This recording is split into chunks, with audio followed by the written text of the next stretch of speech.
Welcome to Cross Section, conversations at the intersection of faith, news, and culture. We are excited to be on YouTube. Please subscribe to the Evangelical Alliance YouTube channel to never miss an episode.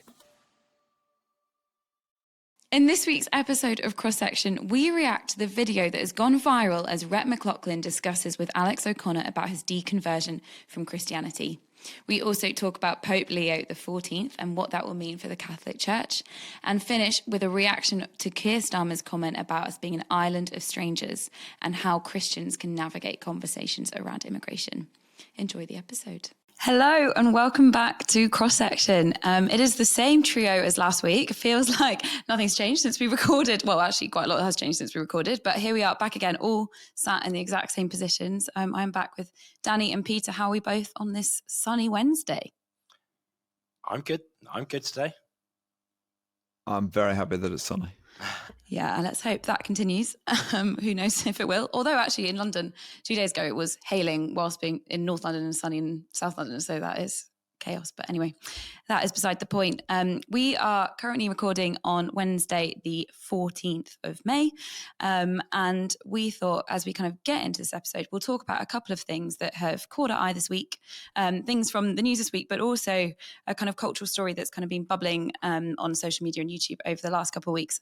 So let's start with a quick discussion of what has happened with the Peter Sullivan murder conviction that has been quashed this week after he has served 38 years in jail for a murder that he didn't commit.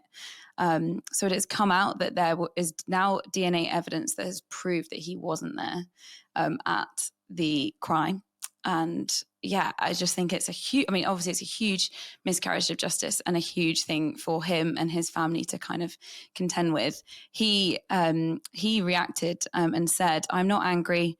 I'm not bitter. I'm simply anxious to return to my loved ones and family, as I've got to make the most of what is left of the existence I'm granted in this world," which I think is pretty amazing because that is a long time to be in prison for something that you didn't do. Danny, what are your kind of reflections on this? He also said in his statement, "The truth shall set you free." I think it's remarkable. I think it's a fascinating case. This was a man who was, jailed in 1986 for this murder. And the DNA evidence that has now come out says that, it was a sexual assault as well as a murder. He definitively was not responsible for the sexual assault. The DNA testing has only been of the type that was used, has only been available more recently. There have been a number of applications to review his case and to appeal against it over the years, which had all been turned down. And then actually they decided, in the light of this scientific developments, we do need to retest it. And the CPS didn't contest the proposal that it would be, the conviction was classed as unsafe. So he's been released after 38 years in jail. It's mind-boggling. Whenever we come across these cases, I always find it mind-boggling. And juries have a difficult job making these decisions. And yet, when you're faced with these situations, it's having the systems to scrutinize them and to review them. And should it have happened sooner? Could it have happened sooner? Was the conviction safe in the first place? It's interesting. There's been a lot of chat in the media over the last few months over the Lucy Letby convictions. People trying to say, is there doubt over those convictions? Are they safe? Is that a safe conviction? Whenever you see these stories, it does cause you to doubt some of these decisions, and yet I'm not sure there's a better option for the system. Yeah, absolutely. Peter, do you have any response to this story? Not a lot on this case. I suppose in one sense, the former lawyer in me argues this is the justice system working well. It ultimately has, as new evidence become available, acquitted him. It does beg the question then, of course, who did commit this crime and what can be done about it. And the system is designed that this is incredibly rare. It's part of the reason it's in the news. It's very rare. Ultimately, the system's designed that it's better that 99 people go free than that one is convicted wrongly kind of idea. So we err on the side of caution, and that does mean that more often it's people who go free who probably are guilty. And then this is the extremely rare moment in the thousands, ultimately hundreds of thousands of cases that have gone through. his response is incredible. I don't know enough about the case to comment, I suppose, beyond that, except to say, obviously, it does mean somebody else is guilty and is out there. Yeah, and I guess also for the family of, I think she was called Diane Sindel, is that correct? Obviously this is, just so hard. It's ongoing and them not seeing justice. So there are so many wider people that are impacted by this whole story. And but I think that is a helpful reminder that the reason it has blown up in the news is because this isn't the norm. But I guess praying for Peter as he kind of comes back into the real world, and for both families as they kind of deal with the consequences of this. And just for our justice system and juries and people that are making really difficult decisions, because it's not always black and white, and that's very clear here. But I will move us on to another quick conversation. This might be something that you've seen if you were kind of into your debatey podcasts, or you're kind of on YouTube a lot. But Rhett Mclaughlin, who was a YouTuber, has described himself as was a professional Christian, has been on Alex O'Connor's podcast. Now, his podcast is a kind of debate podcast. I believe he studied kind of philosophy at Oxford, and they have lots of discussions about life, religion, all kinds of things. And Rhett Mclaughlin has come onto this podcast and discussed his deconversion from Christianity. So talking all about why he no longer is a Christian. This video has blown up. I was looking at some of the other views on Alex O'Connor's videos, and they're probably, I guess average 1 million, maybe lower. This one is nearly 2.5 million. So it's huge. A conversation that's been seen by a lot of people, and has inevitably caught my eye, caught our eye. Danny, what are your initial reflections? One reflection is that long form video podcasts, we talked about this when it was Wes Huff on the Joe Rogan show with his 3-hour podcast. This one's clocking in at nearly 2 hours. I have not watched 2 hours of this podcast. I've watched the 13-minute clip. I've read a bit about it. I think it's interesting. I'd not ever come across this person before. They had he and a fellow person, Rhett and Link, had a channel, Good Mythical Morning was what it was called. Never come across this before. But it is always interesting hearing people's stories. It's interesting hearing and understanding what has caused them to change how they think and what they think about. I'd come across Alex O'Connor before, largely from his engagement with Justin Brierley and his exploration around his atheism and how that stacks up. I think it's interesting when you listen to people's stories. It's what is it that triggers them to have doubts? What is it that triggers them to ask questions? And what are the questions they are asking? For Rhett Mclaughlin, it's around evolution, around science, and around how that adds up. Those seem to be the things that were causing him to doubt his faith and to ask questions. So it's always interesting, but it's quite a one-sided story. You don't really understand where he was coming from, where his confidence was prior to that. You get a glimpse into someone's journey, even an hour and 53 glimpse. But it is actually, how does it all add up? People's stories are fascinating. So on that sense, it's a really interesting thing to engage with. And it is a reminder that people do change their views and their opinions and their beliefs. Yeah. And when he kind of described that when he was a Christian, he was what he called as full confidence, low curiosity. So I guess he was just like, this is what I believe, not kind of questioning anything, not doubting anything, going full for that. And now it's kind of reversed to high curiosity, but low confidence. And I guess actually not really knowing what he believes. I think it's an interesting kind of pivot that he's noticed. And actually one of the things that so as Danny's mentioned, evolution and things like that were a huge kind of thing that kind of complicated his relationship with his faith, and I guess ultimately did kind of lead him to sort of stop being a Christian. But he said it was also the fact that for the first time I really realized that I could be wrong about something. And that suddenly he was believing something new, and that kind of revealed something to himself that actually he didn't necessarily know everything. And all these people that he trusted, he was like, well, they could be wrong too. And I think that is a kind of challenge and a really interesting point, but also an encouragement for us is that we can have our faith is in God, who is big than that and is big, and he's not wrong, and he's kind of in control of all those things in our uncertain, unchanging world. He is not. And the other thing I'd also say is he said that I was struggling a lot because I didn't have anybody to talk to about this. I think he felt trapped. He didn't, he was in this culture where it was hard to talk about doubts, hard to talk about questions. And actually that obviously had a really, really negative impact. So, and this is something I've encountered before with people, particularly people who work in a Christian context, whether for a church or for a ministry organization, that they don't feel like they can talk about doubts because it's their job to be Christians. It's their job to be ambassadors for Christianity, particularly. And therefore, it causes people to just bottle up those questions and to not engage with them, to not talk about it, because to talk about them would be to expose the fact that, oh, maybe I don't believe quite what I should believe. And I've seen that here in the UK. I know people who have worked for Christian organizations, and it's just stacked up until they actually just have to completely walk away. I know someone who quit their job because they couldn't in integrity continue working for the Christian organization because they just didn't believe it anymore.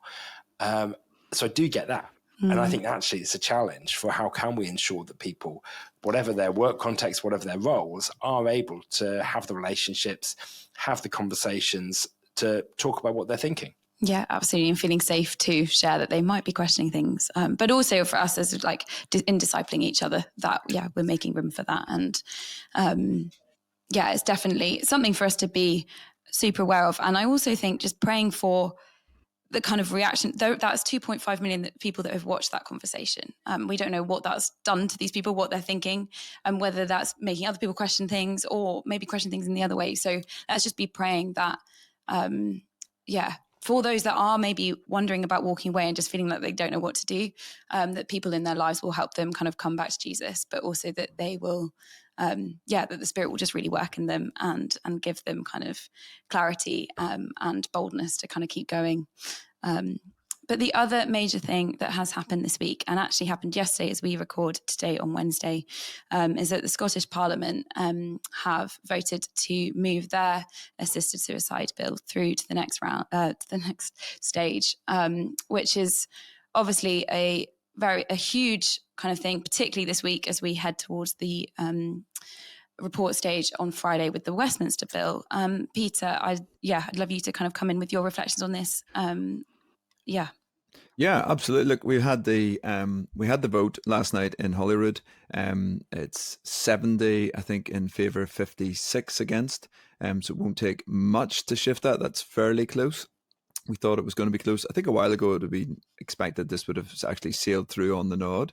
This is only a vote a bit like the first round in Westminster back in November to keep the conversation going. Some people quite express about that, saying that they're not necessarily in favour. It's going to go to committee stage. It'll go through then, all that.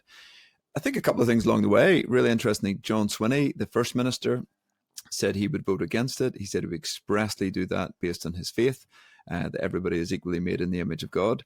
The reason that's noteworthy is he was scathing of Kate Forbes when she was very expressive about her Christian faith. They are, of course, now First and Deputy First Leader in Scotland.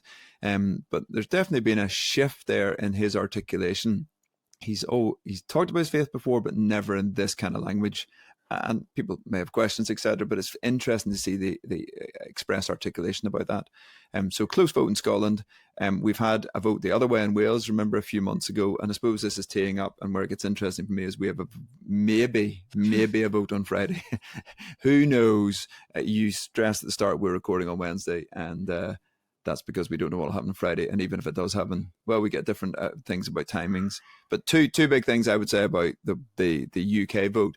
Dana, I know, is itching to come in. I can see that the Royal College of Psychiatrists have come out and said they cannot support the bill in its current form.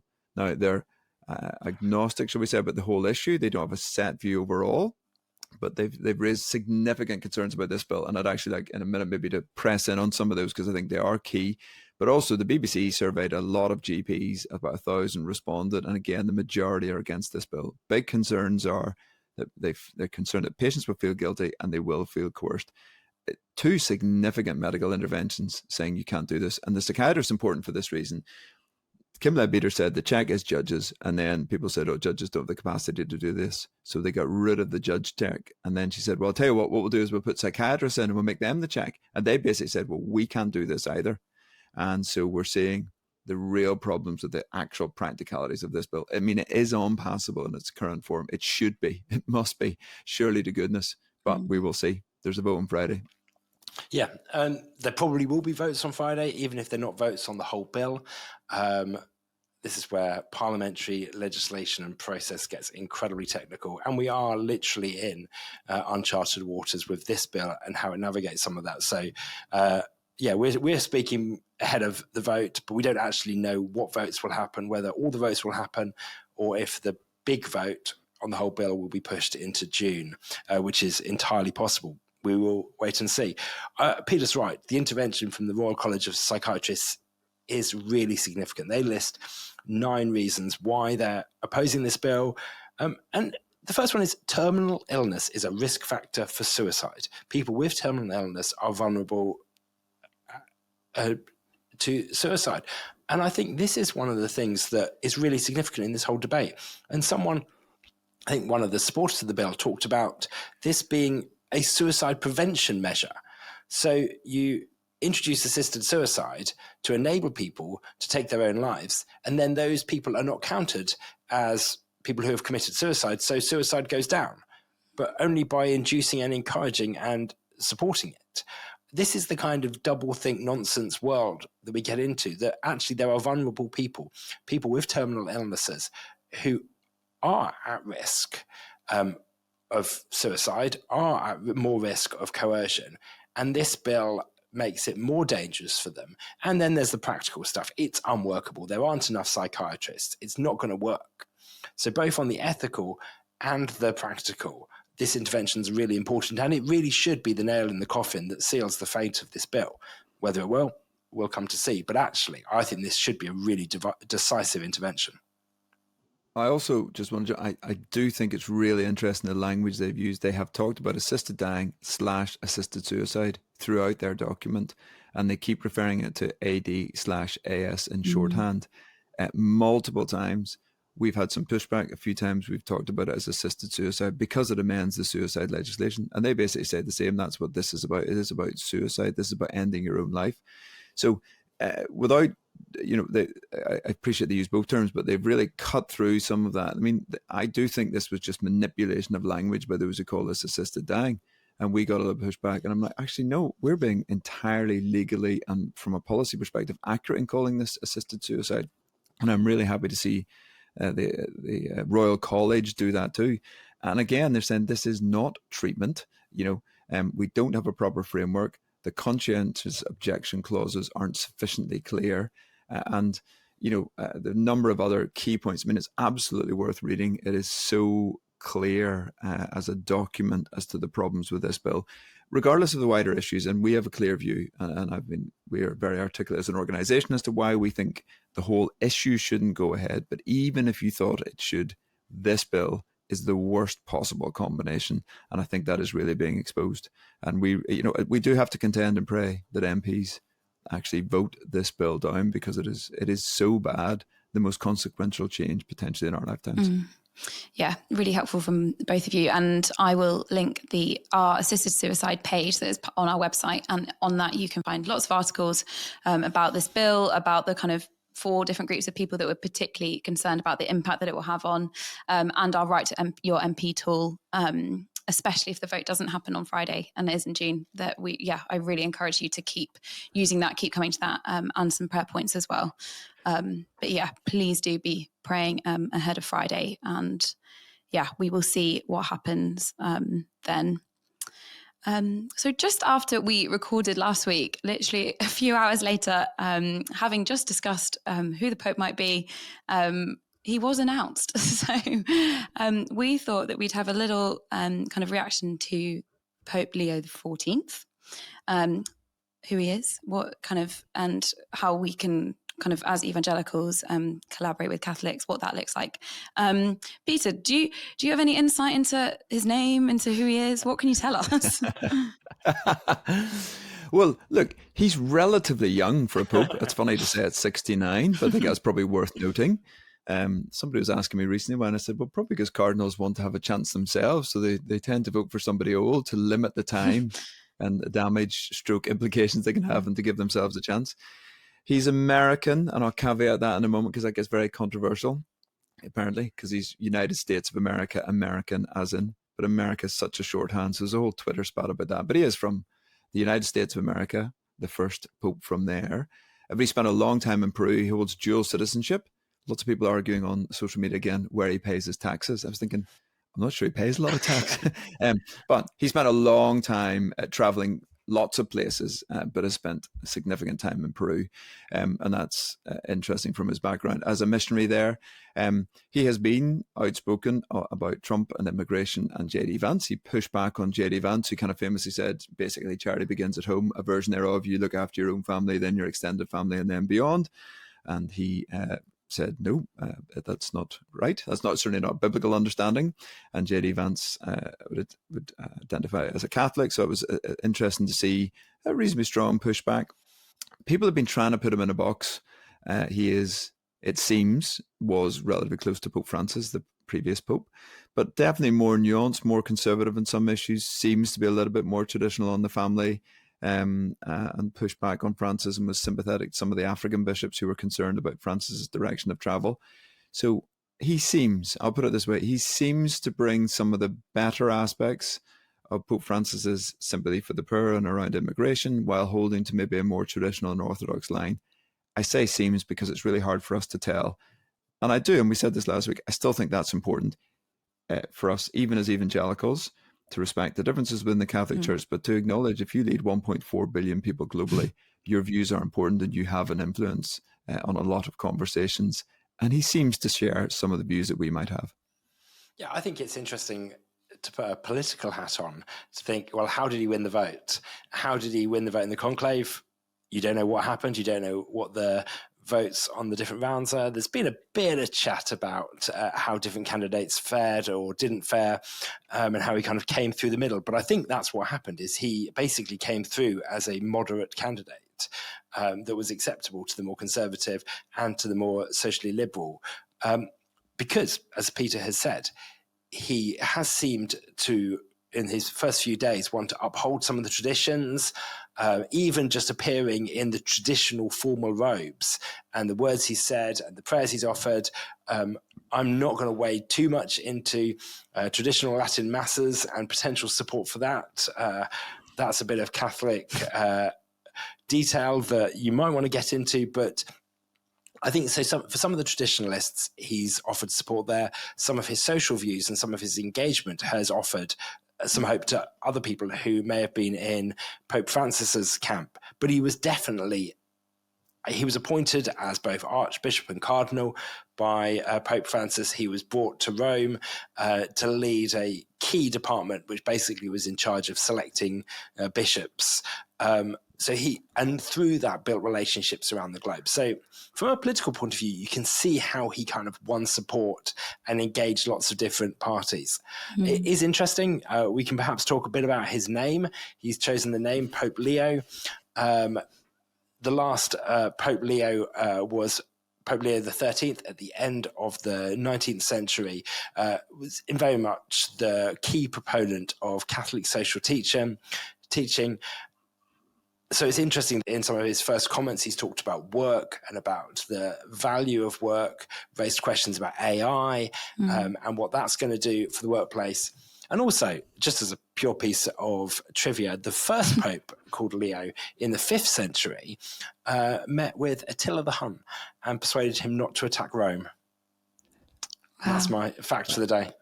You never know what fact you're going to get from Danny in an episode of Cross Election. He always brings a new angle. Very interesting. Brilliant, Dan. I always love those facts. And I do think the Rerum Novarum, the kind of Leo's key document on that, the sort of frame Catholic social teaching, could be really influential. It stresses human dignity and justice and labour. It was looking at kind of how we use capital and work, as you say. And so the new Pope has talked about AI already, the rise of misinformation, but also kind of intellectual property jobs, work going forward. What will that look like?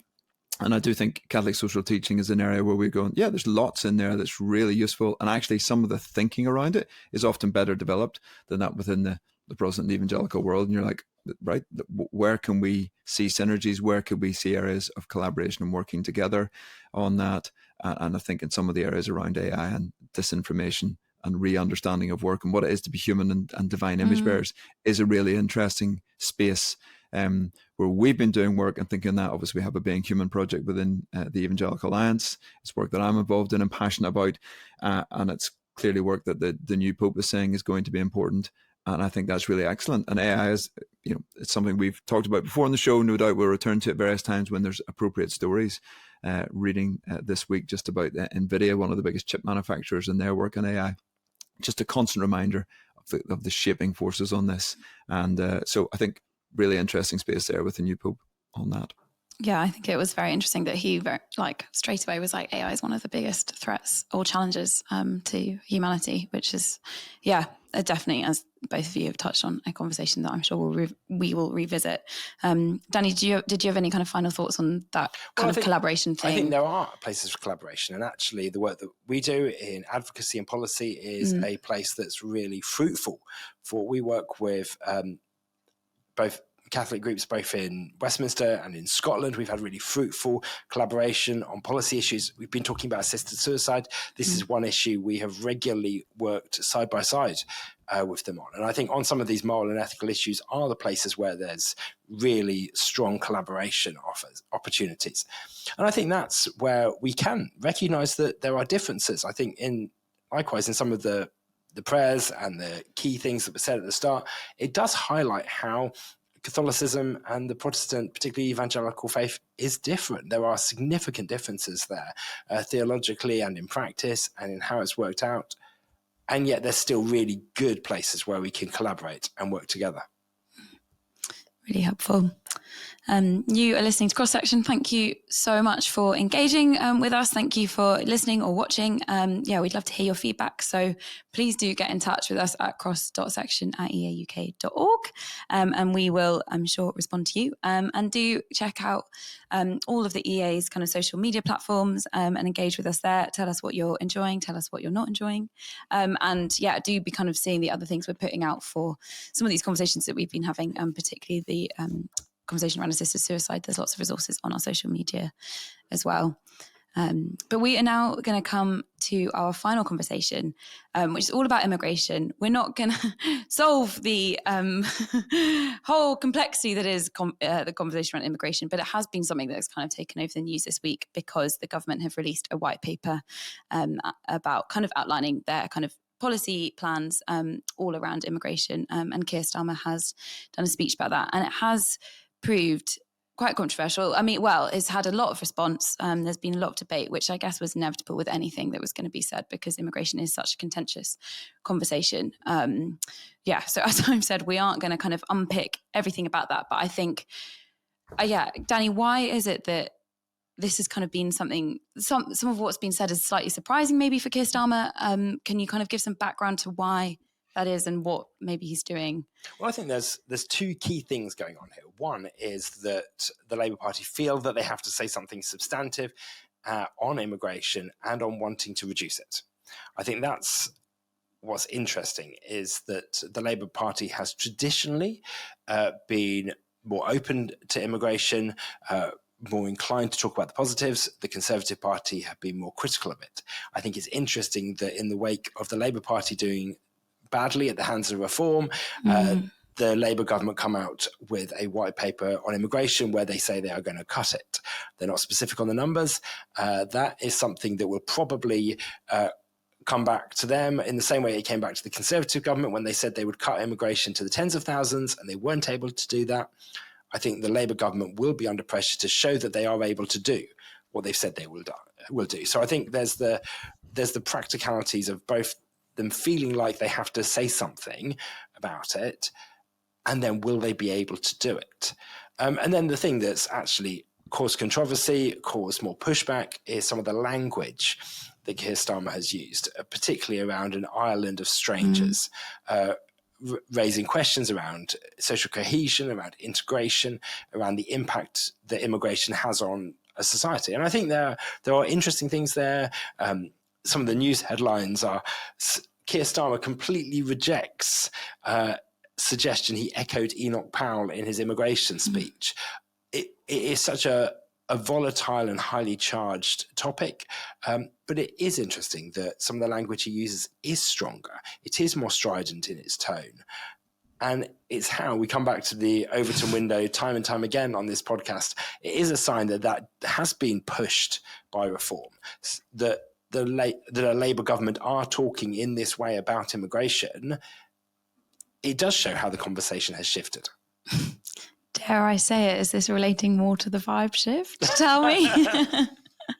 Yes, because Danny stole I was going to say The Guardian, even The Guardian asking questions about the Enoch Powell comparison. An island of strangers, I might remind him that the United Kingdom has at least more than one island. So as I'm on at least one of the other ones. But these islands, and I do think it does reflect some of that vibe shift. You're teeing me up to say that one of our avid listeners did say, so Mark Sayers is now talking about the vibe shift after the vibe shift. By the sound of it, Danny will love that. And I do think this is part of this reactionary nature of things. Mark would describe it as the volatility. So much of what the vibe shift is reactionary. So Trump's a reaction to what goes before, then you get Trump and you get reactions to that. Well, I listened to the podcast that Peter recommended from Mark Sayers about the vibe shift after the vibe shift, and I stick to my view that the more you talk about it as covering everything, the more meaningless it becomes. It's just become shorthand for things changing. And with Mark Sayers, you've got both the vibe shift and the grey zone going on, which is his own term for it. And you have it just gets confused. I think the words become more and more meaningless. Yes, there have been a shift in language. Yes, politics is becoming unstable and volatile. Maybe it's all just one big vibe shift. And I'll have to concede that everything is a vibe shift and nothing has any meaning anymore. Who knows? Oh dear. Gosh, I think we managed one episode last week where we didn't actually mention the vibe shift. I can't believe we're already back to it this week. Well, it's because it is what we're in. And, I do think we are in this really, it's not a new ideological moment. There's no new clear shift. That's probably Mark's larger point on this grey zone. We're in this time where we're not clear, even he's probably talking there at 100-year level. There's no new clear school of thought coming in. But even on the 20 to 30-year cycles where we tend to see a dominant school of thought, this is all reactionary. It's all sentiment. Starmer hasn't changed his fundamental views, but he has changed his language and the way he talks about it. That's what's interesting without doing the deep thinking, as have many others in this moment. And I do think it is a more tricky area to navigate. It takes me back to Rhett Mclaughlin, some of this stuff at the start, not quite the professional Christian, but the low curiosity, the high confidence or vice versa. Things shift really quickly and somebody just deconstructs their view, having been a professional Christian, whatever that means. I really don't like the phrase a year or two ago. And we are seeing people shift in their views around faith into and out of. So it cuts both ways. We've seen some of the incredible data, people moving towards faith, and some of the challenges of people deconstructing and moving out. People are moving around and are holding thoroughly and consistent views I think, but they seem to be able to hold these like contradictory ideas right at their core. And that makes life more difficult. It makes it more difficult as a church leader. It makes it more difficult in discipleship terms. It makes it more difficult for politicians and political parties too, because people are holding these really contradictory ideas right at their core. I think that's an element of this kind of wider, whatever you want to call it, chaosity, perma-crisis, vibe shift. I do think all these things are at play, and we are seeing that. And that is one of the challenges of this moment that we are trying to navigate together. And one of the interesting points of comment that I heard was that this doesn't sound like Keir Starmer. Yes, of course, he's said the words, but when politicians use crafted, focused, group-tested, speechwriter-written words, it has to sound like them. And as Peter said, has Keir Starmer actually changed his views around immigration? Or is he kind of shifting his approach because it's the thing that's seen as more politically helpful for the Labour Party at this point? And I think that comes down to that question of authenticity as well. Are politicians actually saying what they're thinking, or are they saying what they think people want to hear?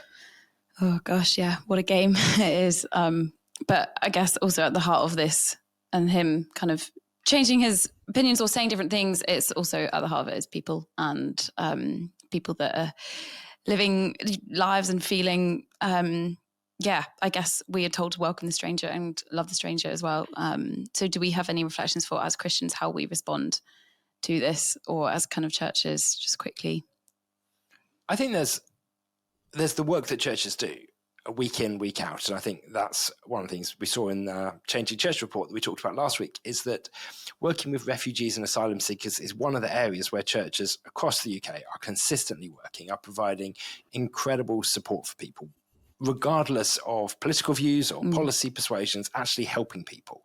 And I think the church does that, and it does it really well. There's sometimes been controversy over churches that would testify to someone's conversion to Christianity, where that's been the reason why they're applying for asylum. And I think there is a need for wisdom and discernment for churches, but I also think there's a need for passion and compassion for people, that if people are seeking out churches to come in and find out about Jesus, we're not going to say no. We're not going to question and decide their authenticity as an asylum seeker before we talk to them about Jesus.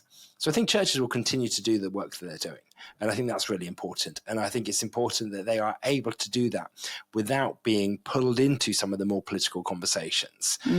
Those will go on. People in churches will have different views about the politics of immigration and what the government should or shouldn't do. They will, like they do on many other issues. But I think the work of the church will go on. Yeah. And that is definitely an encouragement in all the confusion and uncertainty. But as this episode comes to a close, I just want to re-encourage you to be praying, to be contending with all of this, to be bringing the vote and the kind of debate on Friday to the Lord. Prayer is powerful, and it's the most important thing that we can be doing at this point, praying for the MPs that are going to speak up against it, for boldness for them. For those that are just feeling really tired from the last few months of kind of fighting this fight and being a voice that's in a debate where there's just so much emotion. I really encourage you to be praying, to be engaging, and do check out all the resources that we've got on our website. But in all of this, in all of the vibe shift, in all of the uncertainty, God is not unstable, but is completely stable and a rock that we can cling to. So I leave you with that. But for now, have a great week. And thanks for listening. Hi, Alicia here. Thank you for checking out this episode. If you like it, please make sure to subscribe or share with a friend and leave a review. Till the next episode, take care and God bless.